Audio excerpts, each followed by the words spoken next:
Assalamu alaikum musulmanдар. Біздің кезекті жұмысымыз перила жасайын деп жатырмыз. Яғни есіктің алдына қоршаулар. Мынау көріп отырғаныңыздай 40-40 профиль. Аралары 40-20, 20-20 профильдермен жалған. Бұл бастамасы жалпы периланың. Бұл жа баспалдаққа көтерілетін дей түрі. Баспалдаққа көтерілетін түрі. Сондықтан бұл қиғаш сваркіленген байқап отырсаңыз. Осының размерлерін, жалпы қиғаштығын қалай шығарудың тәсілі мынандай біздің кезекте. Әуелгі алып келген размерлер мынау баспалдақ болатын болса, ұзындығын алып келдік, 1.52 және биіктігін алып келдік. Ұзындығы мен биіктігін алып келіп, осы бойынша периланы осыған қарап құрастырамыз. Біз көркем еместі, енді бірақ әйтеуір өстіп шығарып жүрген түріміз бар. Жерге сызықтар сыздық 90 сантиметр. Мына сызықтың барып біткен жеріне дейін 90 сантиметр. Бұл баспалдақтың ең биік нүктесі. Және бұлай 1.52-ні сыздық. 1.52. 1.52, сосын екеуінің арасын жалғадық. Осындай үшбұрышты пайдаланып, осындай үшбұрыш сызықты пайдаланып, жаңа периланы шығарып алдық. Екі жақта болады ғой енді. Бір тұсында, тұсында қапталында екеуінен адам ұстап өтеді. Осы біреуін өстіп шығарып алдық. Енді екіншісін осының үстіне қойып, қысатынмен қысып, осыны шаблон ретінде пайдаланып шығарамыз, иншалла. Астыңғыны шаблон қылып алып, үстіңгіні соның үстіне прихваттау арқылы, шетін байқасаңыздар, үстіне бірдей қылып прихваттап қоямыз да, сосын үстін соған қарап жинаймыз. Сонда екеуі бірдей болып деген сөз. Неғада прихватта тұр. Үстін қоямыз.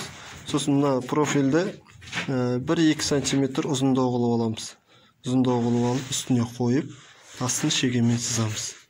Сөйтіп, із салып профильге айналдырып сызып әкеліп саламыз. Біз сондай күйде жасадық. Қалғандарды дәл солай істелді. Енді араларына 20-20 профильмен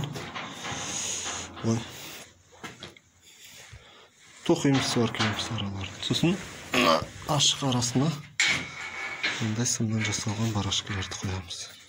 Қатар-қатарлы. Мына жағы неге ұзын болды деп жатқан шығарсыздар, мына жағында бетон тұрады. Бетондалады жаңағы. Осыдан мына жерде сызық бар шығар.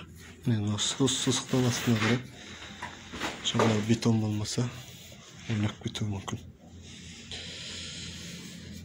Осындай түрі бар.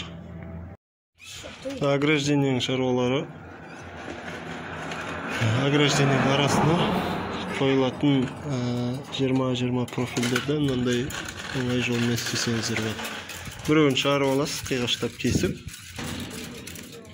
Біреуін шығарып алғандан кейін әбден осы анық болады деп жақсылап бір шаблон шығарып алып, қалған сол шаблон арқылы кесе берсеңіз болады. Мынау алдында кескендер ғой. Кесілгеннің бір шетін бұлай қоямыз. Бір шетін теңдеп қоямыз да, мына шетінен сызамыз. Мына шетінен сызылды. Сосын мына қапталынан да сызамыз. Не байқасаңыздар, мына қапталында да сызық бар. Болгарканы салған кезде үстін кесеміз. Сосын болгарканы төмен қарай батырған кезде мына сызықпен теңдеп төмен қарай сызамыз. Сонда бірдей дәрежеде тепе-теңдік пайда болады да, мына әдемі түзу кесіледі деген соң, мынада кішкене қисықтық бар да. Мынада ондай білінбейді, екі жағы бірдей тең, теп-тең. Өстіп жобалап кесіп қойсаңыздар болады. Біз шамалы ашықса зорлар болатын болса, оны сваркамен толтырып жібере береміз.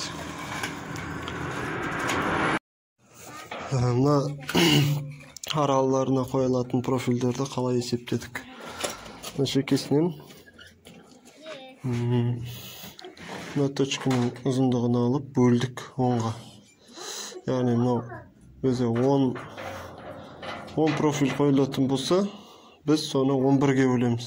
10 профиль, яғни 11 аралық бар деген сөз. 11-ге бөлеміз. Сосын шыққан сандардан белгілеп шығамыз. 15-те 65. 15 сантиметр 60 миллиметр да, яғни 6 миллиметр деген сөз ғой.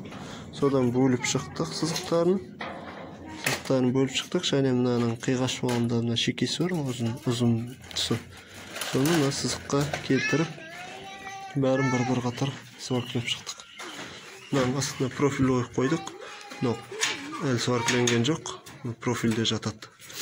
Енді ар жақтарын қалай дәнекерлейміз? Ар жақтарына арасын метрмен өлшейміз. Мына арасында дәл сөйтіп метрмен өлшейміз. Ол типте тұруы мүмкін, ашықтау да тұруы мүмкін. Енді мынандай ашық болмайды да, қырттай ойнауы мүмкін. Сол күйіне қойып сваркілеп кетеміз. Осындай ограждение пайда болды. Арасы 20-20 профиль тұрмалар арқылы жалғанды. Енді әдетте оны арасына шаблон салып отырып жалғайтын едік. Размер бермей қалды. Ұзындығын бөлдік,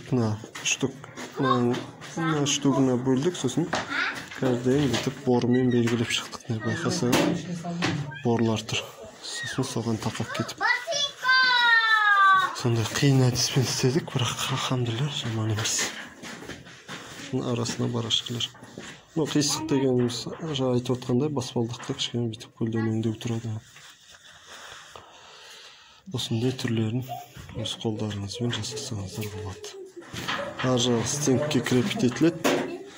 Мұныға өзі тұратын болғасын, ешқандай стенгке сүйенбейтін болғасын, астына ұзындау қылдық, астына бетондап мақтап істейміз.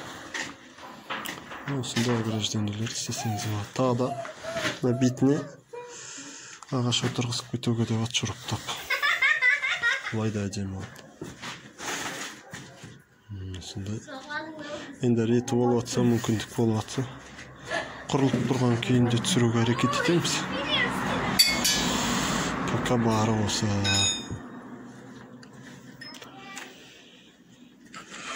Егер каналда пайдалы нәрселер көріп жатқан болсаңдар, каналдың дамуына сәл өз үлестеріңізді қосып жіберсеңіздер, алғысымыз шексіз.